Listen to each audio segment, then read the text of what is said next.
¿Cómo les va, queridos amigos y amigas de Mundo NFL? Mi nombre es Mariano Cinito y en esta continuación del video anterior sobre los mariscales de campo en el Combine hablaremos sobre los receptores, los alas abiertas que tuvieron un gran día. Es una clase no tan profunda como las de los años anteriores, pero donde hay todavía muchísimo talento y lo vamos a repasar a continuación.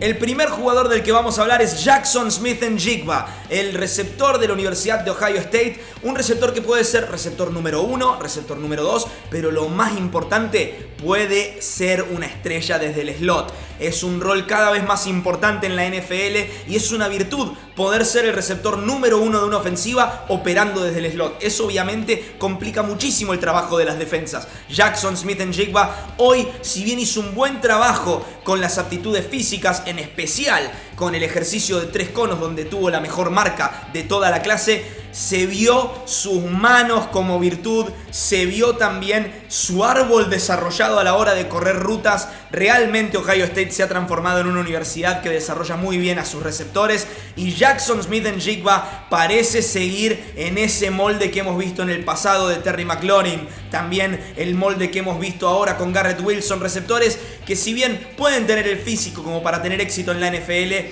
es lo pulidos que son desde la técnica lo que los separa desde el resto. Jaxon Smith-Njigba tranquilamente está en la discusión para ser el primer receptor elegido en esta clase. Estaría muy bien si es que lo consideran los scouts de esa manera y me parece a mí que fue el receptor más destacado de esta fecha del Combine.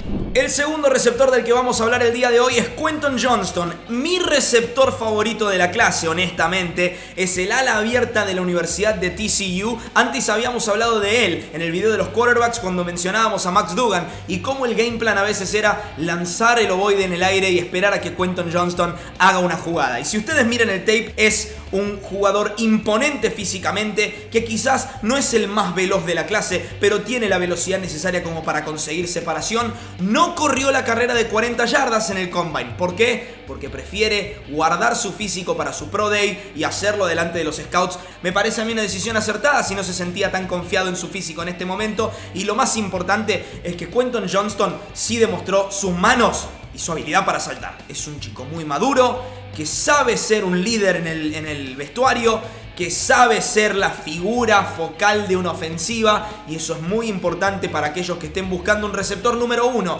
como lo es por ejemplo en el caso de los Packers, o como puede ser en el caso de tantos otros equipos, incluyendo, ¿por qué no?, a los Texans, que hace tanto que no tienen un receptor número 1 de verdad, físicamente imponente, ya que una vez que se fue de Andre Hopkins, nada volvió a ser lo mismo para los Texans en Houston.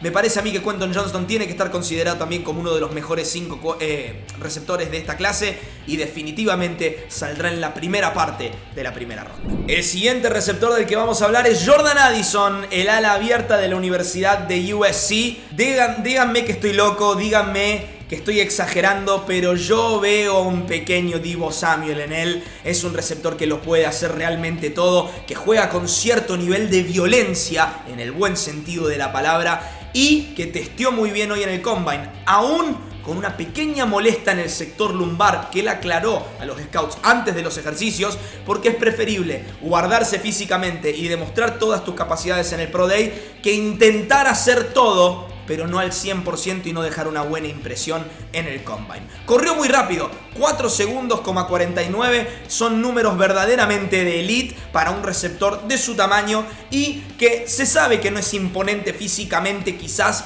a la hora de compararse con otros receptores, pero es un gran jugador de fútbol americano, el tape no miente y traslada la velocidad de sus 40 yardas a la velocidad de juego. Eso es muy importante. Eso es también algo que en la comparativa que hice antes con Deebo Samuel se veía con Deebo cuando salió de la Universidad de South Carolina. Me parece a mí que es un jugador a tener en cuenta también como uno de los mejores 5 receptores de este draft y que seguramente también lo veremos salir bastante temprano en la primera ronda.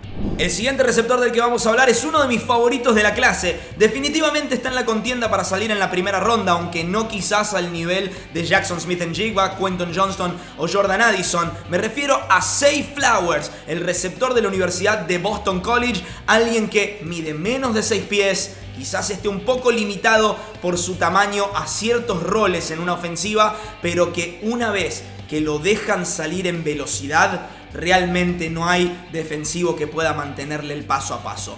Vuela este pequeño demonio, como le quieran decir, en la Universidad de Boston College. Realmente, si se lo pone en el esquema correcto, es un jugador que marca la diferencia, que creo que puede hacerle muy bien a muchas ofensivas y que está hecho en el corte de jugadores como Jalen Waddle o Tyreek Hill, aunque obviamente no teniendo la velocidad prodigiosa de la chita que milita en los Miami Dolphins. Sí voy a decir lo siguiente, sus rutas son mejores. Sus rutas saliendo de la Universidad de Boston College son mejores que las de Tyreek Hill cuando fue seleccionado en el draft. Sus cortes son más angulosos, son más precisos, logra mayor separación y lo mejor de él se ve cuando tiene el ovoide en las manos. Es una amenaza constante de touchdown.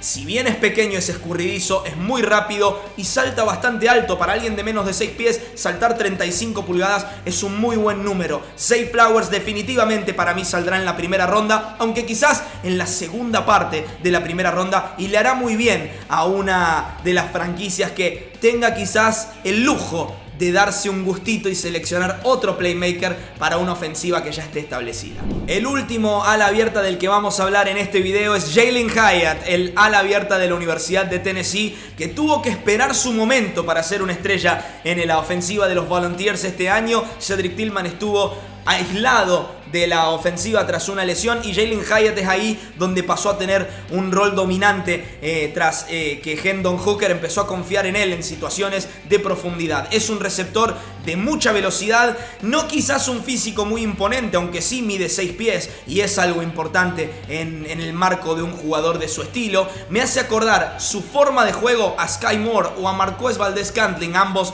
obviamente en la ofensiva de los Kansas City Chiefs. Me parece a mí que es alguien que tiene que mejorar la fluidez de sus caderas. Hoy se lo vio un poco tieso en algunas de esas cuestiones, pero a la hora de testear en lo físico realmente fue una estrella. 4,4 segundos en la carrera de 40 yardas, un segundeo de 10 primeras yardas de 1,5, realmente una explosión prodigiosa la de Hyatt. Me parece a mí que si bien no es un receptor de primera ronda, creo que muchos equipos, repito, que se puedan dar el lujo de agregar playmakers a ofensivas ya establecidas, podrían hacerse de él en el segundo día, tan temprano como en la segunda ronda. Estamos hablando de un gran trabajador, de un obrero, no una estrella, no un jugador de flash, sino un jugador más de potencia, de fuego. Me parece a mí que este chico es el sueño de un coordinador ofensivo, que le gusten los obreros, los trabajadores, aquellos que se ponen en el overall y entienden que no son la estrella principal del equipo, pero que aún así pueden aportar muchísima producción.